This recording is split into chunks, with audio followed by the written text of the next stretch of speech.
આજથી થોડાક દિવસ પહેલા ભાવનગર જિલ્લાના ઘોઘા રોડ પોલીસ સ્ટેશન હદ વિસ્તારમાં પોલીસ પુત્રની સરા જાહેરમાં 3 જેટલા શખ્સોએ છરીના ઘા ઝીંકીને હત્યા નિપજાવી દીધી હતી।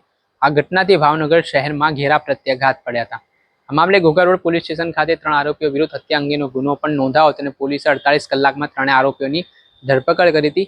ત્યારબાદ આરોપીઓની ટાંટિયાતોડ સર્વિસ કરવામાં આવી, ઘટનાનું રિકન્સ્ટ્રક્શન કરવામાં આવ્યું। ત્યારે સમગ્ર મામલો હતો, વિગતે વાત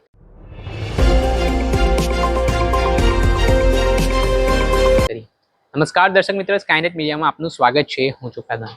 આજથી થોડાક દિવસ અગાઉ ભાવનગર શહેરમાં કાયદાની વ્યવસ્થાની સ્થિતિને કથળતી ઘટના બની હતી। જાણે કે ગુનેગારોને ખોફ રહ્યો જ ન હોય તેવી રીતે જાહેરમાં હત્યા નિપજાવી હોય તેવો બનાવ સામે આવ્યો હતો। કેવલ વાઘોસિયા નામના પોલીસ પુત્ર તેમના મમ્મી ઘોઘા રોડ પોલીસ સ્ટેશનમાં એસઆઈ તરીકે ફરજ બજાવે છે। તેઓ જામીન ઉપર બહાર હતા। તેઓ કાર સર્વિસમાં મૂકવા માટે આવ્યા હતા। દરમિયાન 3 જેટલા આરોપીઓ, જેમાં અર્જુન સાઠિયા, ભાર્ગવ સાઠિયા અને ભરત સાઠિયા નામના આરોપીઓ બાઇક ઉપર આવે છે ને એકાએક જે કેવલ વાઘોસિયા કંઈ સમજે તે પહેલા તેમના ગળાના ભાગે છરીના ઘા ઝીંકે છે અને તેને લોહીની હાલતમાં ઇજાગ્રસ્ત કરીને આરોપીઓ ભાગી જાય છે અને આ ઘટનામાં કેવલ વાઘોસિયાનું મૃત્યુ નિપજ્યું।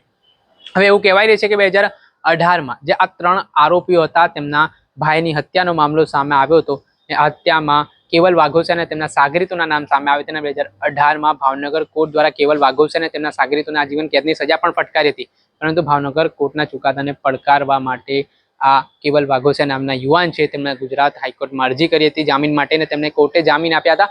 ગુજરાત હાઈકોર્ટે જામીન આપ્યા બાદ કેવલ વાઘોસિયા પોતાના ઘરે આવ્યા હતા। ઘોઘા રોડ પોલીસ સ્ટેશન ખાતે તેઓ સર્વિસમાં ગાડી આપવા માટે પંચવટી ખાતે પહોંચ્યા હતા અને તે દરમિયાન આ ઘટના બની હતી।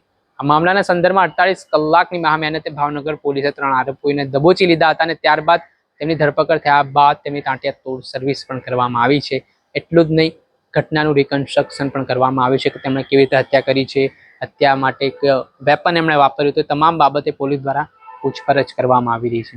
આ ઘટનાથી જાહેર રોડ ઉપર જે રિકન્સ્ટ્રક્શન કરવામાં આવ્યું હતું તેના કારણે લોકોના ટોળે ટોળા પણ ઉમટી પડ્યા હતા અને જે પરિસ્થિતિનું નિર્માણ થયું છે ત્યારે કાયદા વ્યવસ્થાને સુદૃઢ બનાવવા માટે ભાવનગર પોલીસ છે તે એક્શન મોડમાં જોવા મળી રહી છે।